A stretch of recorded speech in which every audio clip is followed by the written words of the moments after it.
추수는 두 가지 부분에서 분명한 것을 드러내고 있습니다. 하나는 풍요고 또 하나는 번영입니다. 이런 추수를 하나님께서는 이스라엘로 하여금 절기로 정하게 하시고 이것을 지키도록 명하셨습니다. 한 해의 첫 번째 수확물을 거둬들이는 절기를 맥추절이라 명하시고 이것을 지키라 하였습니다. 그 해의 첫 번째 농사에 맺어지는 결과물이 보리였습니다. 그래서 이것을 맥추절이라 지키라고 명하셨습니다. 그리고 한 해의 농사의 마지막에 결과물이 포도를 통해서 결과를 맺어집니다. 그 추수절을 초막절이라 명하고 수장절이라고도 하죠. 초막절이라 명하고 그 절기를 지키도록 명합니다. 첫 번째 절기가 하나님께서 주신 첫 번째 것에 대한 감사함의 절기였다면 추수절은 마지막 수확을 통해서 하나님께서 두 가지를 반드시 기억하도록 합니다. 그러면서 초막을 지어서 초막절을 한 일회를 지내도록 하는 거죠. 하나는 자신들의 모습을 돌이켜보도록 합니다. 또 하나는 하나님을 돌이켜보도록 합니다.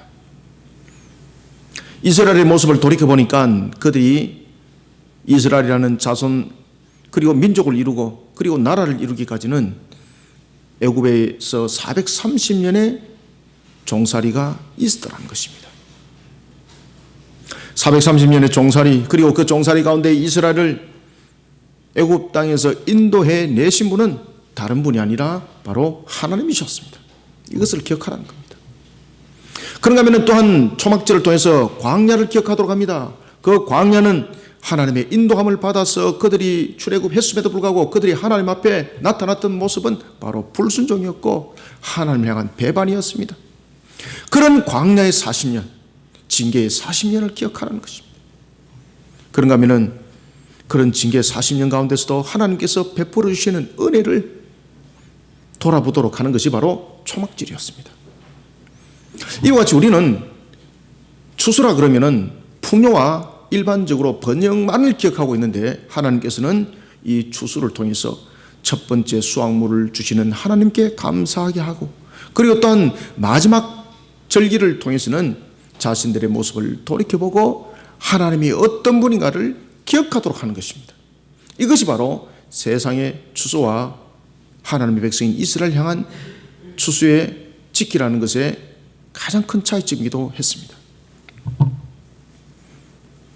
이러한 추수, 이런 추수는 그저 단순하게 결실만 맺고 열매만 맺는 추수가 있지 않았습니다. 요한계시록에 보면은 추수에는 알곡의 추수가 있었고 그리고 가라지의 태워짐의 버림이 있었는데 그것은 바로 택한 백성의 구원과 그리고 심판에 대한 내용을 담고 있었습니다. 하나님께서는 역사 가운데에 한 사람을 선지자로 부르게 됩니다.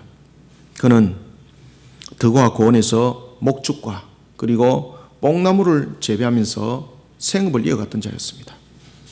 유명하지도 않았습니다. 사람들에게 알려진 자도 아니었습니다. 그저 단순하게 생업을 이어가는 자였습니다. 그를 하나님이 선지자로 불렀습니다. 그리고 남과 북의 이스라엘의 죄악을 지적하게 합니다. 무너져버린 사회 정의, 무너져버린 사회 공의. 마치 아모스를 통해서 들려주는 하나님의 음성은 지금 이 시대에 우리나라의 남과 북의 현실과도 못하니 마치 우리의 모습에 정답을 담은 것처럼 말씀을 전해주고 있습니다. 무너져버린 사회, 무너져버린 정의에는 공의의 값이 없었습니다. 그런 무너져버린 남과 북의 이스라엘을 향해서 하나님께서 공의의 값으로 그들을 징계하겠다는 겁니다. 그러면서 하나님께서는 아모스를 통해서 5가지의 환상을 보여주게 됩니다. 그 가운데 한 가지가 메뚜기 떼에 대한 환상이었고 두 번째가 불의 환상이었고, 세 번째가 우리에게 잘 알려진 다리밑줄 환상이었습니다. 이 다리밑줄이라는 것은 수직을, 척도를 정하는 것이었습니다. 건축을 지을 때에 이 건축이 수직이 맞는지 안 맞는지, 건축을 지을 때 수직이 안 맞으면 아무리 건축을 화려하게 지어도 그 건축물은 무너지게 되어 있습니다. 이 다리밑줄이라는 것은 하나님 관점에서 달아보는 겁니다. 하나님 관점에서 똑바르지 못하면 전부 다 넘어진다는 거예요. 그래서 세 번째는 다림줄의 환상을 통해서 하나님 앞에 서 있는 이스라엘의 모습을 보여주고 있는 겁니다. 그 다림줄이 바로 공이었습니다. 그런가 하면 네 번째 환상에서는 여름 과일 한 광주리를 보여주고 있습니다. 그리고 다섯 번째는 부서지는 기둥머리였습니다. 기둥머리가 여러분 부서지게 되면 무슨 소망이 있겠습니까? 그 왜 이런 기둥머리가 부서지는가라는 것입니다. 하나님의 공의로부터 떠났기 때문이라는 것입니다. 이런 부분들을 남과 북에 증거하라는 겁니다. 그리고 회개하고 하나님께 돌아오라는 것입니다. 사랑하는 성도 여러분, 우리는 일반적으로 추수라 그러면은 그저 식량을 거두는 것들, 곡식을 거두는 것들, 이것을 추수라고 하지만은 성경에서는 추수에 관해서 분명히 우리에게 일용할 양식에 해당되는 그러한 먹을 양식을 거두는 추수가 있는가 하면은 종말에 하나님께서 이루고자 하는 그런 하나님 나라의 완성에 관한 내용을 추수를 통해서 설명을 하고 있습니다. 오늘 우리는 아모스의 이 내용을 통해서 우리는 추수의 절기를 통해서 종말에 마지막 어떤 수확물이 되어야 되는가? 우리는 어떤 종말의 수확물이 되어야만이 하나님이 받아들이지는가? 그리고 또한 우리는 어떤 종말의 수확을 이루어가는 자가 되어야 되는가?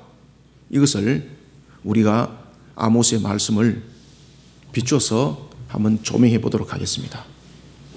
세 가지로 먼저 조명할 때 먼저 첫 번째 11절을 한번 읽어보겠습니다. 시작. 그날에 내가 다윗의 무너진 장막을 일으키고 그것들의 틈을 막으며 그 허물어진 것을 일으켜서 옛적과 같이 세우고. 아멘. 여러분들, 다윗 그러면은 여러분들은 어떤 생각이 먼저 듭니까? 다윗 그러면은 골리앗을 이긴 장수, 그죠? 그런가 하면은 이스라엘의 두 번째 왕, 통일왕국의 두 번째 왕. 그런데 오늘 본문에서 나타나고 있는 이 다윗은 그러한 내용들을 담고 있지 않고 언약적 관점을 담고 있습니다. 우리는 오늘 첫 번째 이 다윗의 무너진 장막을 통해서 먼저 조명해 볼 것이 있습니다. 그리고 11절부터 12절에 보면 무너지는 것으로 끝나는 것이 아니라 하나님께서 그를 다시 일으킨다는 것입니다. 그리고 그를 만국의 기업을 그에게 준다는 것입니다. 우리는 추수를 통해서 종말의 마지막 추수를 통해서 하나님께서는 우리에게 어떤 종말의 수확을 이루기를 원하시고 또한 우리는 이러한 종말의 마지막 수확을 통해서 우리는 어떤 사실을 어떤 종말의 추수를 우리는 조명해 봐야 되는가. 먼저 첫 번째입니다. 하나님은 남은 자인 추수의 열매에 대해서 파멸이 아니라 회복을 먼저 일으킨다는 겁니다. 회복을 일으킬 것이고 그리고 그를 다시 세워서 하나님의 나라의 추수꾼으로 사용한다는 종말의 추수를 기억하시길 바랍니다. 우리는 일반적으로 식량을 추수를 할 때는 먹기 위해서 추수를 거두지만은 하나님의 추수는 종말의 마지막 심판 때에 들어가는 그 심판에 임하기 전에 거둬들이는 종말의 추수는 하나님께서 마지막 날에 쓰는 하나의 추수꾼으로 사용하기 위해서 그들을 거둬들인다는 것입니다. 그래서 하나님은 남은 자인 추수의 열매에 대해서 파멸이 아니라 회복을 일으킬 것이고 그리고 그를 다시 세울 것이고 그리고 그를 다시 세워서 하나님의 나라의 추수꾼으로 사용한다라는 종말의 이 추수를 반드시 기억하시기 바랍니다. 하나님의 구원 계획에 대한 그 넓이와 그 깊이는 인간의 지식으로는 어떤 부분도 청량할 수 없습니다. 하나님께서는 아모스를 통해 선민에 대한 구원과 회복을 예언합니다. 그때 이렇게 말씀하십니다. 방금 저와 여러분들이 읽었던 것처럼 그날에 내가 다윗의 무너진 장막을 일으켜서 옛적과 같이 세우고. 아멘. 첫 번째 어떻게 한다는 겁니까? 다윗의 무너진 장막입니다. 아시겠습니까? 다윗의 무너진 장막입니다. 왜 장막이 무너졌을까 여러분들요? 질문해야죠. 왜 다윗의 장막이 무너졌습니까? 불의 가운데 무너졌거든요. 하나님을 배반하여서 무너졌거든요. 그래서 다리 밑줄이에요. 다리 밑줄. 그런데 하나님께서 그를 다시 일으킨다는 거예요. 그날에 내가 다윗의 무너진 장막을 일으켜서 옛적과 같이 세우고 내 이름으로 만국을 기업으로 얻게 할 것이니라. 아멘. 여러분, 예레미야서 33장 15절과 에스겔서 34장 23절에 등장하는 예언에 따르면요, 다윗은 구원의 메시아와 관련이 있습니다. 그런가 하면은 스가랴서 11장 1절에 보면은 다윗은 무엇과 연결이 되어 있는가 하면은 회복될 이스라엘과 연결이 됩니다. 그런가 하면은 마태복음 1장 1절 보십시오. 마태복음 1장 1절에 보면은 다윗을 설명해 나갈 때에 무엇을 설명하고자 하는 것입니까? 아브라함을 들고 나옵니다. 그죠? 언약의 계보들을 들고 나옵니다. 결국은 무엇을 말하고자 하는 겁니까? 다윗을 통해서 그리스도의 계보를 말하는 거예요. 그래서 마태복음 1장 1절에 의하면은 다윗은 그리스도의 계보와 관련이 있습니다. 이런 다윗을 일으킬 것과 이런 다윗을 만국을 기업으로 얻게 될 것을 하나님께서는 아모스의 선지자를 입을 통해서 예언하도록 합니다. 약속을 한 거죠. 다윗은 하나님의 언약과 관련이 있습니다. 하나님 백성된 자와 관련이 있단 말입니다.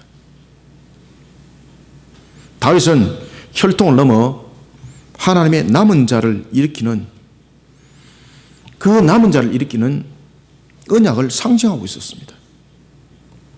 그리고 이 언약의 상징은 다시 말하면 이 남은 자는 이방인 가운데도 있었다는 겁니다.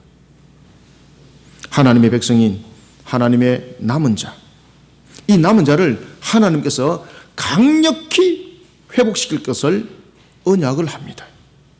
그러면서 이렇게 언약하죠. 만국을 기업으로 얻게 할 것이다. 아멘.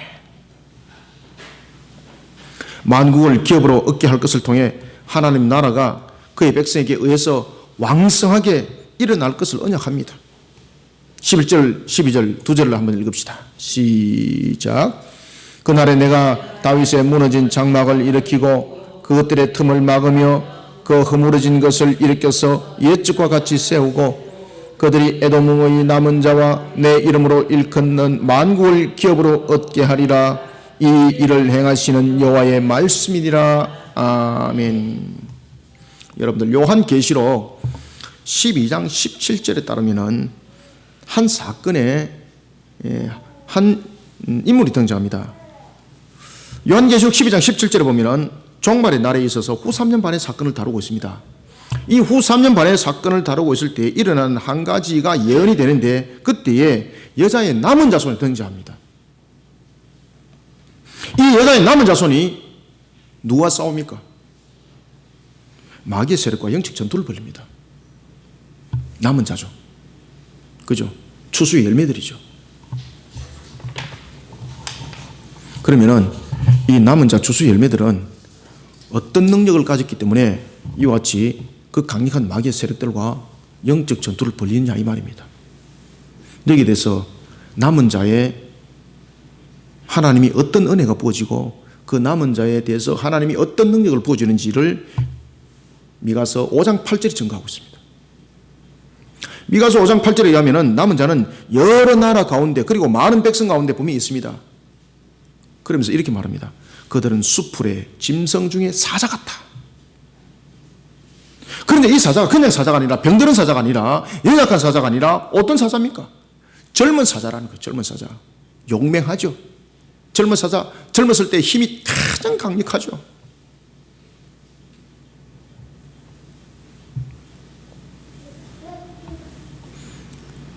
저도 20대 때는 100kg, 120kg도 겉들이 들었습니다. 그런데 지금은 20kg 들고 계단 오르기 힘듭니다. 젊다는 것은 그저 단순하게 나이만 젊다는 것이 아니라 근력과 모든 부분들이 뛰어난 것입니다. 영적 전투를 치르는 측면에서 이 남은 자를 수풀의 짐승 중에서 사자 같는데 그 사자는 젊은 사자 같게 합니다는 겁니다. 추수의 열매인 남은 자 하나님께서 그렇게 회복시킨다는 겁니다. 파멸이 아니라 그렇게 회복시킨다는 겁니다.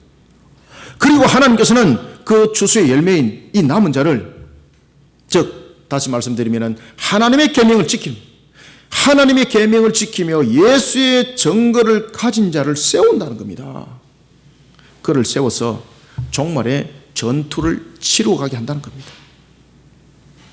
사랑하는 성도 여러분, 세상 사람들의 눈으로 볼 때는 보잘것없어 보이고 초라해 보일지라도 하나님의 추수의 열매인 남은 자는 파멸의 길을 걷지 않습니다. 하나님의 추수의 열매인 남은 자는 무너진 다윗의 장막을 일으키듯이 하나님께서 일으키십니다. 그리고 그에게 만국의 기업을 얻게 하듯이 그를 다시 세우는 것으로 끝나는 것이 아니라 그를 하나님의 나라를 확장하고 그 완성의 길을 이어가는 데 있어서 추수꾼으로 사용한다는 겁니다. 그래서 영적 전투를 치르게 되는 거죠. 요한계시록 그 말씀처럼.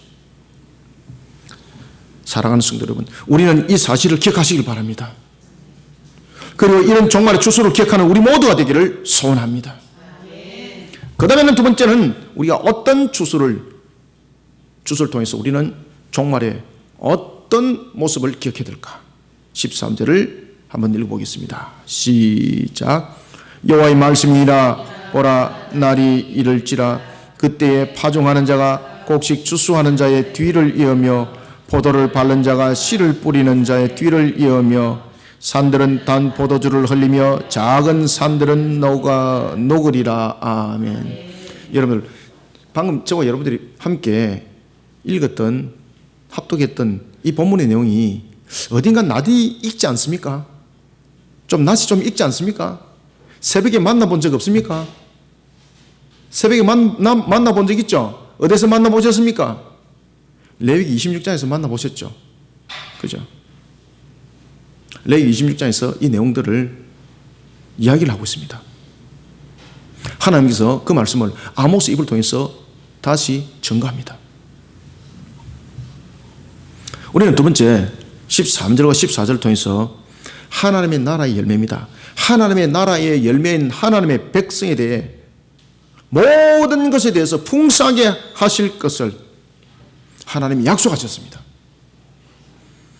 이런 하나님의 종말의 추수를 반드시 기억하는 저와 여러분들이 되시기를 소망합니다.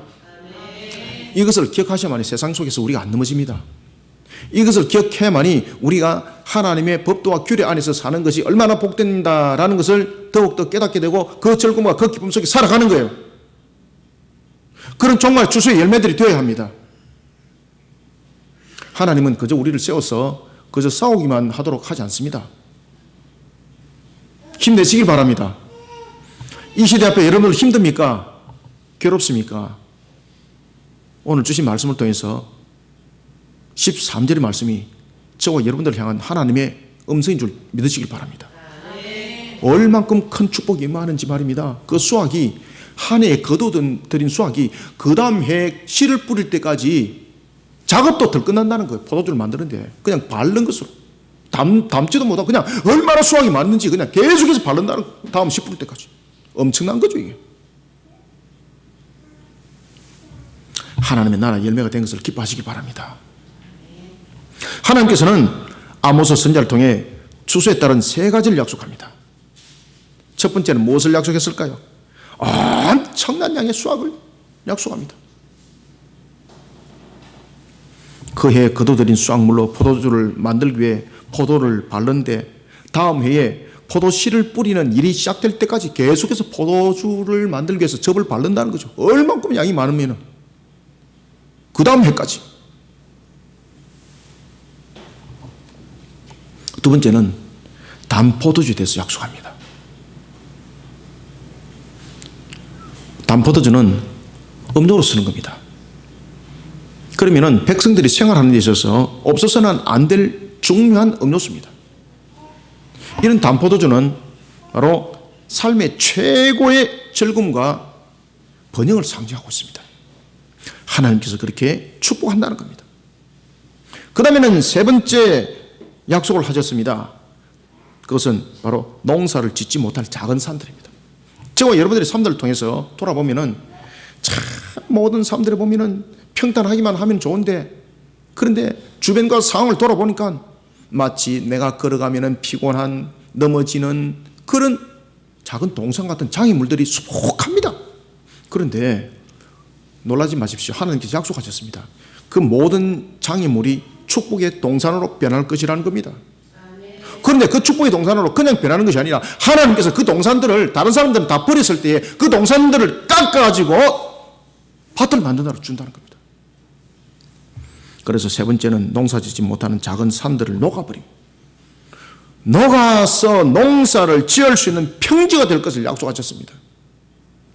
하나님의 백성으로서 우리가 살아갈 때 저와 여러분들 속에 있는 정말로 걸림돌과 같은 동산들이 있습니까? 야, 저 앞에 나를 가로막고 있는 저 모습들 너무나도 힘들어. 그런데 하나님께서 그것을 녹여버린다는 거예요. 그것을 녹여버려가지고 오히려 여러분들이 걸어가는 길에 있어서 그 길이 형통한 길이 되게 하시고 그것이 여러분들의 수확물이 되는 하나의 발판이 되게 만든다는 겁니다. 이것을 하나님이 약속하셨어요, 여러분들요. 우리는 종말 때에 추수의 열매로서 우리를 향한 이런 하나님의 음성의 약속의 말씀들을 그저 스쳐 지나가는 소리에 듣지 마시고 이것을 믿음 신앙 속에서 아멘으로 받아들이시길 바랍니다. 이런 세 가지의 약속을 하셨습니다. 하나님께서. 하나님은 어떤 분이십니까? 천지와 만물을 창조하신 분이에요. 그 천지와 만물을 창조하신 그분은 그때도 그분이었고 지금도 그분이에요. 그때 그 능력도 지금도 동일해요, 여러분들요. 하나님께서 천지 만물을 창조했을 때 그 능력으로 왜 지금 나를 이끌어가지 않을까? 그때 내가 있었으면 얼마나 좋을까? 여러분들, 하나님은 그때나 지금이나 언제나 동일해요, 여러분들요.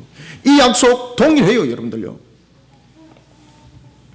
그런데 누구에게 이런 축복을 베풀 것을 아모스를 통해서 언약하셨습니까? 그것은 다름이 아니라 하나님의 추수의 열매인 하나님의 백성입니다, 여러분들. 자, 13절, 14절 두 절을 한번 읽어보겠습니다. 시작.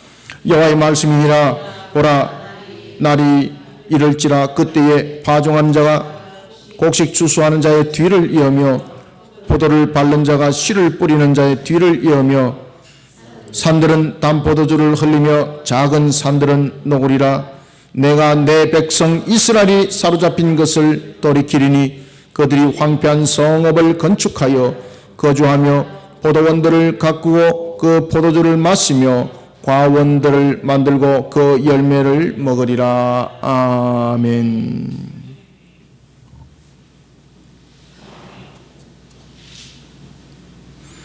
오늘 우리 속에 주시는 이 말씀, 저와 여러분들은 반드시 기억하셔야 됩니다. 앞에서도 제가 여러분들에게 말씀드렸던 것처럼 이 말씀은 레위기 26장 3절부터 13절에 그대로 나타납니다. 레위기 26장 3절부터 13절에 따르면 하나님의 말씀에 순종하는 하나님의 나라의 백성에 대해서 하나님께서 어떻게 책임지시는가 하면 그의 모든 삶에 대해서 끊임없이 하나님이 축복하실 것을 약속하셨습니다. 그것이 포도주의 접에 그리고 또한 포도 음주에 대한 축복이었습니다. 우리는 종말이 될수록 이 약속의 말씀에 대해서 믿어 의심하는 모습이 생기면은 마귀로부터 영적 점토 속에 넘어짐을 당한다는 것은 필수 조건이 된다는 것을 아셔야 됩니다. 이 약속의 말씀을 믿음으로 아멘하면서 이 약속의 말씀을 믿음으로 그저 상식적으로만 나는 것이 아니라 이 자체가 반드시 일어난다는 확신을 가지고 가야 합니다. 하나님의 나라의 백성, 하나님의 말씀에 순종하는 하나님의 나라의 백성, 그의 모든 삶에 대해서 끊임없이 축복할 것을 약속하셨습니다. 왜? 영적 전투를 치러 나가고 이 마귀와 전쟁 속에서 나갈 때 영육 안에 연약한 모습이 나타나면 안 되거든요. 삶이 무너져서는 어떻게 이 부분들이 하나님의 도구로서 쓰임을 받을 수 있겠습니까? 그러니까 하나님께서 강하게 만들어가는 거죠. 종말에 하나님의 나라의 주수를 이룰 일꾼이 지치고 쓰러지면 무슨 일이 되겠습니까? 하나님이 더 잘 아시는 거죠. 하나님께서는 아모스를 통해서 남과 북으로 갈라진 이스라엘을, 심지어 포로 상태에 있는 이스라엘을 하나로 묶어갈 것을 언약합니다. 그리고 그 포로 상태에서 해방, 회복시킬 것을 약속합니다. 그게 사람의 능력으로 가능하겠습니까? 절대 가능 못한 거예요. 자신들의 능력으로 어떻게 해방을 갖다 그들이 맞이할 수 있습니까? 포로되어 있는 자들인데요. 이스라엘은 사람의 권위를 앞세웠고 불신앙으로 하나님을 배반했습니다. 하나님의 나라와 하나님께서 세우신 그 모든 틀을 둘로 갈라놓는 일에 그들은 하나님을 향한 신앙을 잿더미로 만들어버리는 일에 1등 공신이었습니다.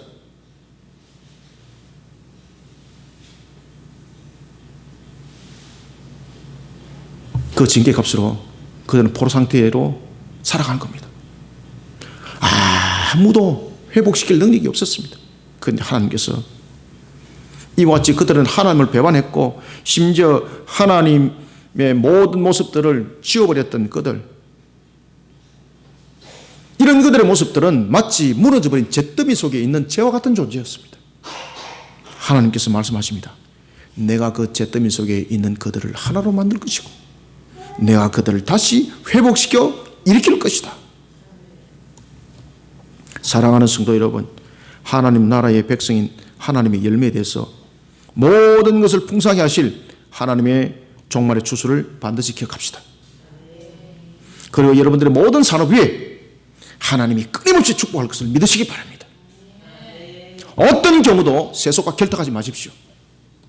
어떤 경우도 하나님의 공의 가운데 달려가십시오.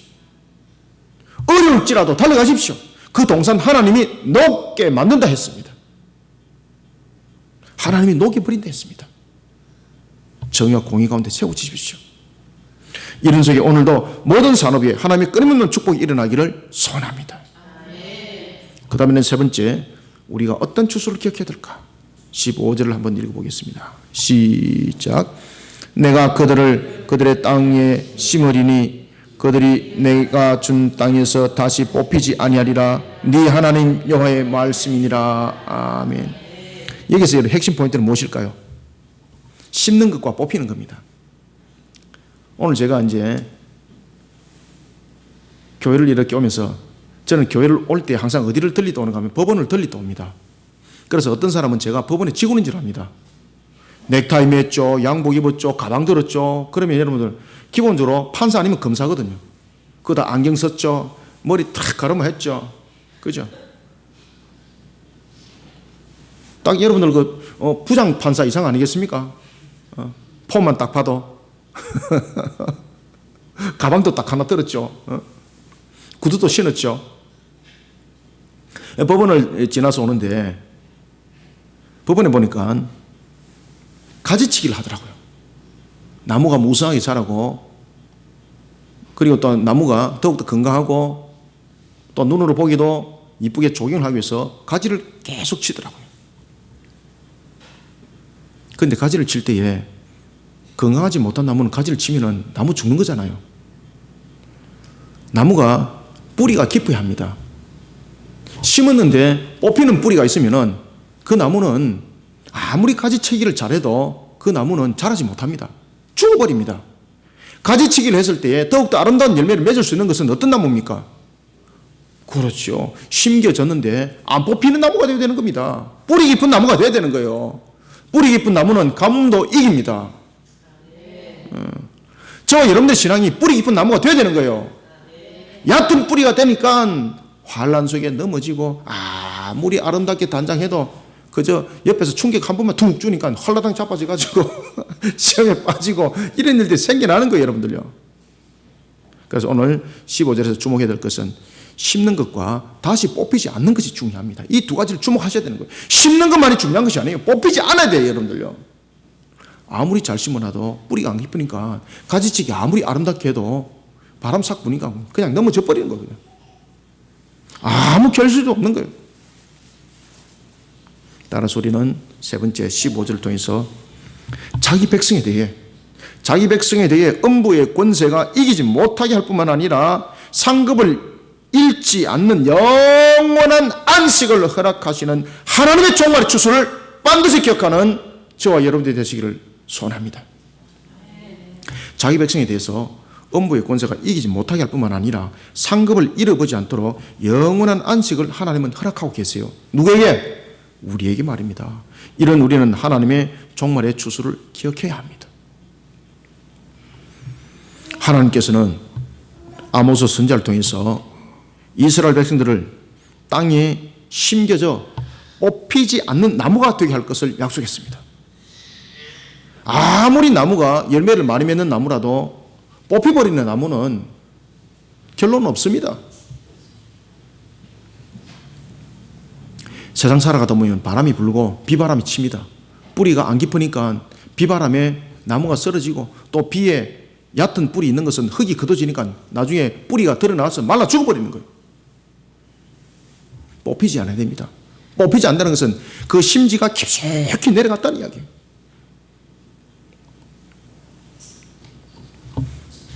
여러분들, 뽑히지 않게 하겠다는 것은 비록 세상에서 가해져 오는 그런 핍박이 있을지라도 세상 가운데 뽑힘을 당하지 않는, 세상 가운데 뽑힘을 당하여서 종의 모습이 되지 않게 하는 그런 존재가 되게 하겠다는 겁니다. 마치 죽은 자의 모습과 같이 되지 않게 하겠다는 겁니다. 뽑혀버리면 여러분 죽은 존재잖아요. 뽑혀버리는 것은 가치가 없는 거잖아요. 종과 같은 모습이 되지 않게 하겠다는 겁니다. 죽은 자와 같은 모습이 되지 않게 하겠다는 겁니다. 마태복음 16장 18절에 따르면 하나님의 교회를 음부의 권세는 이기지 못할 것이라고 주님께서 말씀하셨습니다. 뿌리 깊게 하나님께서 내려간다는 겁니다. 추수의 열매가 맺어지면은요, 달라드는 것이 있습니다. 추수의 열매가 없을 때는 공중의 새도 안 나옵니다. 들짐승도 안 날아듭니다.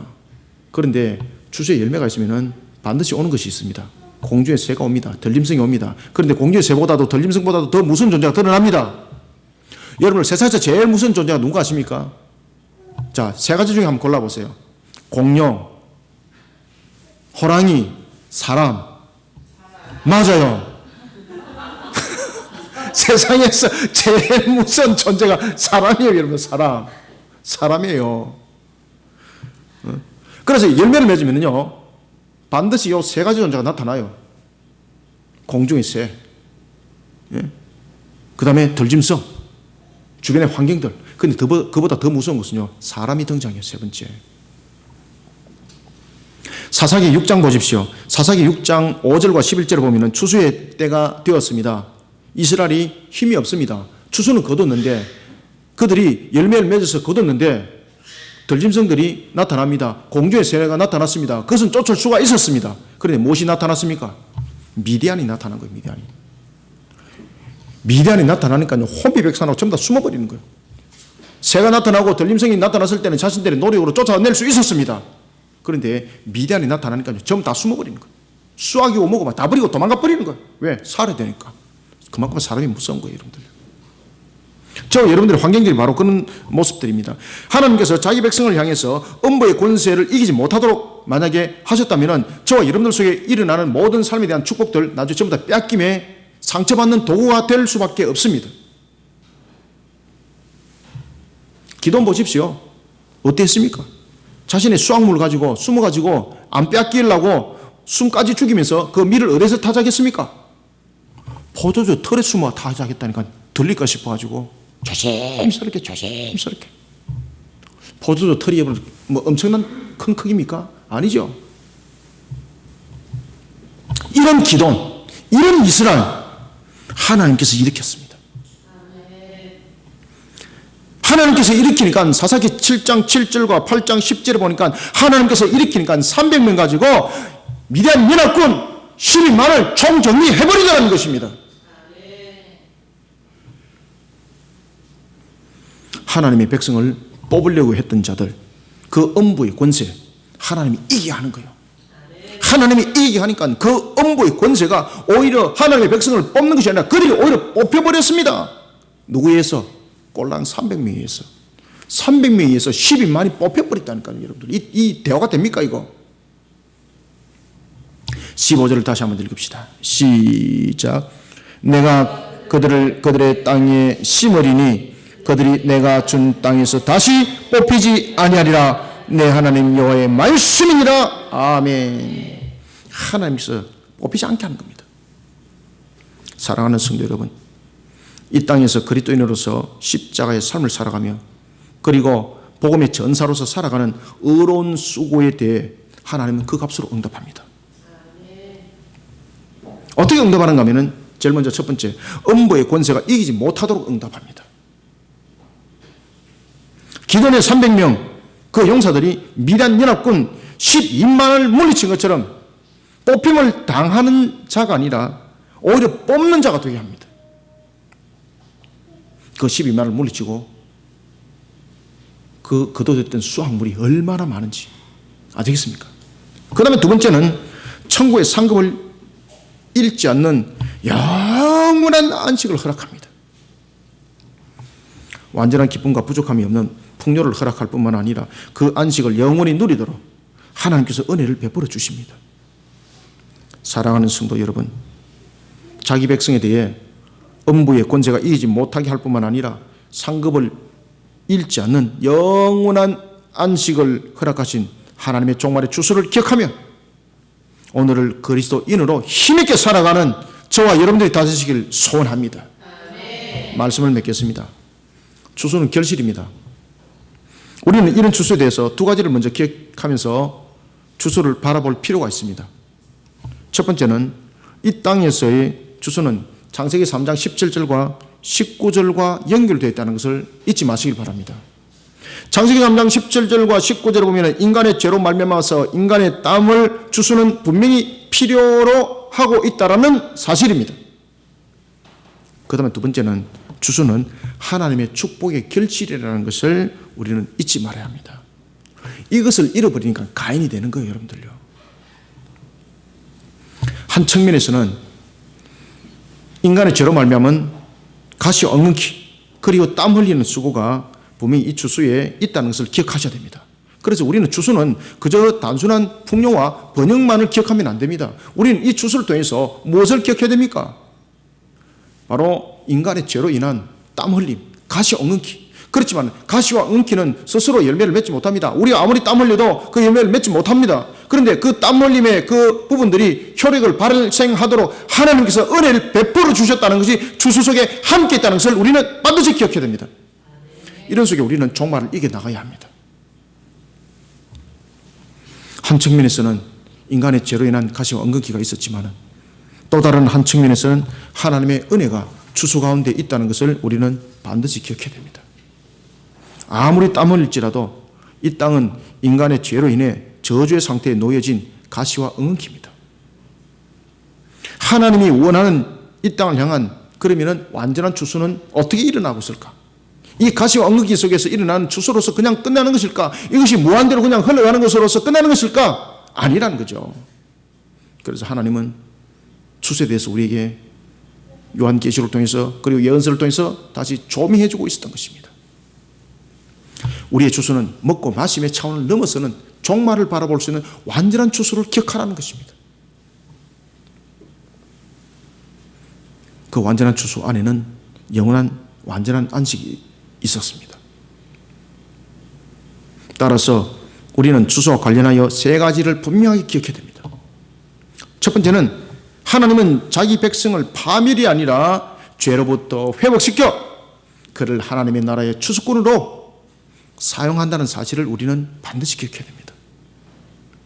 두 번째는 하나님의 나라의 백성의 삶을 풍성하게 일으켜서 그를 통해 하나님의 살아계심을 세상 가운데에 증거한다는 것을 우리는 종말의 주소를 통해서 반드시 기억해야 됩니다. 그런 속에 우리는 영적 전투를 치르는 겁니다.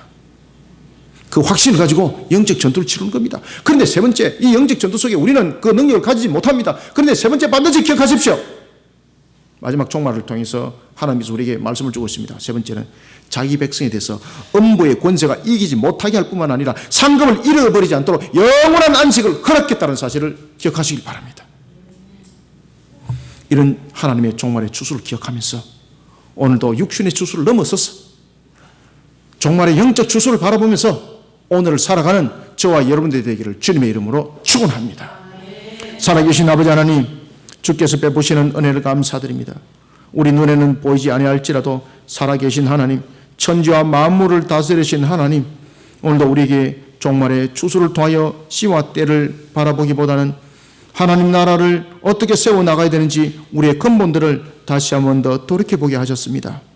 하나님, 오늘도 아모스를 통해서 우리에게 조명하여 주신 말씀을 통하여 오늘도 하나님의 나라를 세워나가는 일에 우리가 세속 가운데 넘어지는 자 되지 아니하게 도와주시고, 또한 세상 가운데 어떤 험악한 동산이 있을지라도 우리는 하나님의 정의와 공의 속에 법도와 규례 속에 세워진 자로서 그 모든 것을 하나님께서 녹아 허물어 주시고 오히려 그것이 우리의 삶의 터가 되게 하게 했다는 것을 오늘도 믿음의 눈으로 바라봅니다.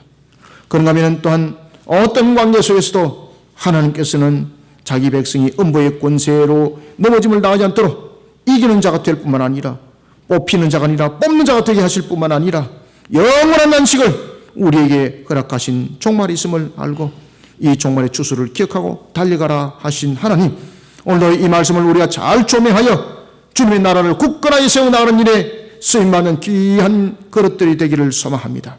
하나님, 오늘도 주신 말씀으로 추수감사주일 우리 모든 성도들이 영적 종말을 잘 치러나가는 주님의 추수의 열매가 되게 도와주시고, 이 땅을 삶을 살아갈 때도 하나님께 주신 말씀으로 모든 부분들이 생육번성 충만함으로 일으켜 주님의 나라와 그 영광을 위해서 귀하게 쓰임받는 모든 도구들이 되게 도와주시옵소서. 오늘도 종의 입술을 통해서 정한 말씀이 생명력의 말씀이 되게 하여 주시고, 이 한날에선 금의 말씀이 온갖 육과 골수를 찔러 쪼개 하여 주시며, 주신 말씀의 선포들이 우리 모든 성도들에게 열매로 나타나게 역사여 주시옵소서. 예수님의 이름으로 기도드립니다. 아멘.